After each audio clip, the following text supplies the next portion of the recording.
Hi, this is Gary with MACMOST.com. Here are some ideas to deal with a Mac that is too small of an internal hard drive. MACMOST is brought to you thanks to a great group of more than 1,000 supporters. Go to MACMOST.com/Patreon. There you can read more about the Patreon campaign, join us, and get exclusive content and course discounts. A common situation you may find yourself in is when you run out of hard drive space. When you bought your last Mac, you bought too small of a hard drive. Now you already know that next time you need to think about getting a larger hard drive and plan for several years into the future. But for now you've got to deal with the smaller internal drive. Here are some strategies that may help you. First, you may just want to get yourself an external archive drive.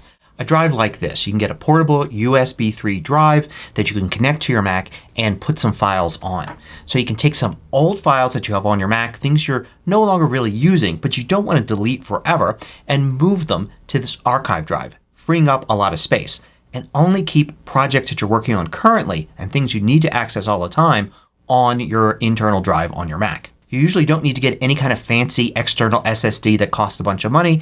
You can get a fairly inexpensive regular spinning hard drive, a portable one so it just connects directly to your Mac, doesn't need any extra power, and just use that. Typically if things are put on the archive drive you don't need to access them super quick. You're not actually working with files in the archive drive. You'd just be moving them off of the archive drive back to your internal drive if you should need to work on that project again. Now of course iCloud can help you with a lot of this as well. As an example, let's take a look at Photos. So in Photos, go to Preferences and then General and it will show you your library location. You can click Show in Finder and it will bring that up here and you can see the total size of your Photos library. This is my example account here, so it has a pretty small Photos library. But if you see this as being pretty big and it's maybe what's causing the problem, then you can consider turning on under iCloud Photos, and Optimize Mac Storage. What that will do is gradually offload a lot of those photos into the cloud. So you may have say a 100 gigabyte photo library but maybe only 5 gigs of that will be stored locally. You'll still see all of your photos here as normal. But when you go to access one it will actually load it instantly from the internet so you can see the full one there.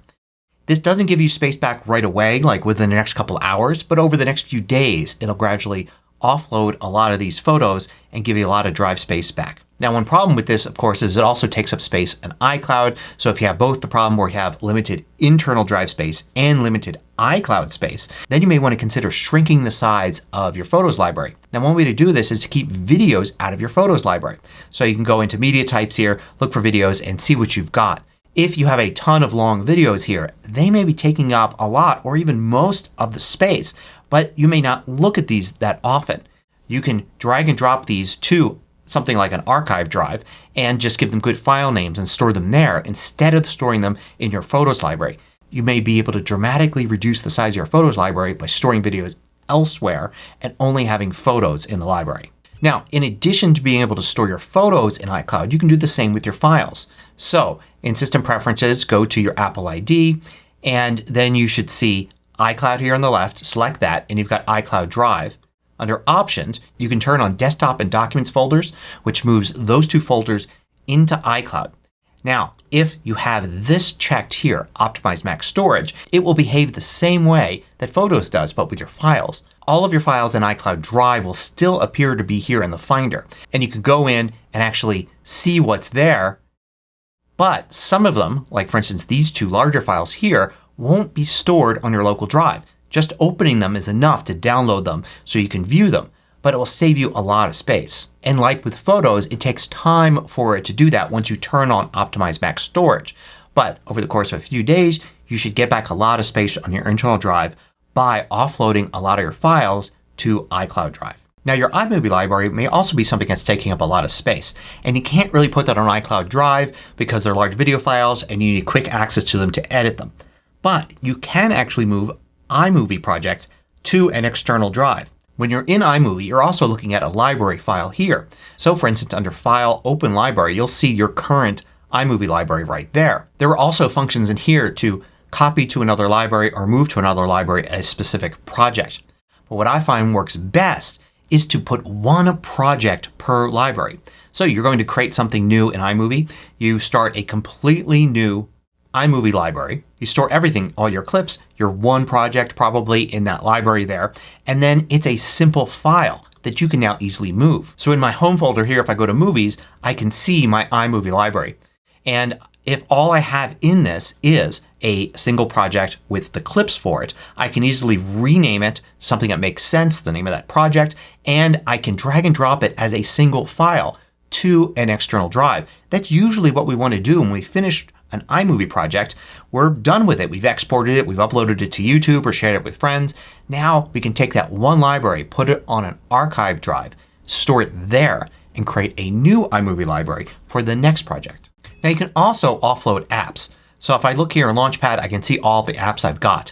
And I can click and hold and use the X here to uninstall an app. Any app that you get from the App Store, you can easily re-download. As a matter of fact, if you go to the App Store and you look at your account by clicking there, you can see apps that you purchased, and you've got ones like these here that I could re-download. It's really easy to re-download them. You don't have to pay again or anything like that. So if there's an app that you've got that's taking up a bunch of space, then offload it for now. If you need it again, you can download it. Even if it's from a third-party website, you usually can still re-download the app from that site. So you don't have to keep, say, Photoshop around all the time if you only use it occasionally. You can get rid of it and download it again the next time you need it. Another thing that may be taking up a lot of space is Mail. So you can check to see how much space Mail is using by going to About This Mac, then Storage, Manage, and then looking on the side here for Mail. So if you find that's taking up a lot of space, one thing you may want to do is consider using web-based email instead. Now a lot of people, myself included, prefer a Mail app. But if your drive is full and you just need to cut down on ways that things are stored on your drive, then switching to using, the Gmail or iCloud or any web interface for your mail is one option. Now in addition to using an archive drive to save files, you can also archive files to some sort of server, like a cloud service.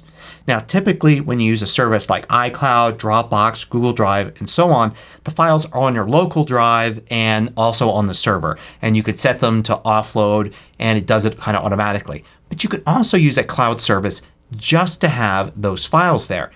iCloud really doesn't work that way, but other services allow you to do this. For instance, here I'm using Google Drive and I actually haven't installed any Google Drive app on my Mac. So if I take a file like this and drop it into Google Drive, it's going to upload it to Google Drive, and guess what? That's not syncing to my Mac in any way. As soon as I get rid of this window, it's just purely on the server. So I can upload files that I want and go back to Google Drive or OneDrive or Dropbox or whatever and get to them. But now that it's up on the server, I can delete it from my local drive. Now another way to use an external drive is to store files you just don't have room for. For instance, say you're not using a streaming music service, but you've got tons of music files. Well, you could store them on an external drive. They, of course, won't be available to you if that drive isn't attached. But if you go to Music, Preferences, and then go to Files, you'll see that you can turn off Copy Files to Music and Media folder when adding to Library.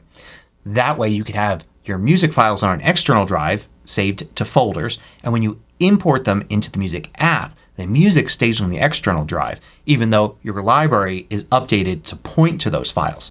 You could also, of course, change where your music media folder is located. So you could select your external drive, and when it does copy them, it actually puts them on the external drive instead of your internal ones. You can do the same thing with some other apps. For instance, the TV app under Preferences also has the ability to not copy the files to the media folder or to change the directory of the media folder as well.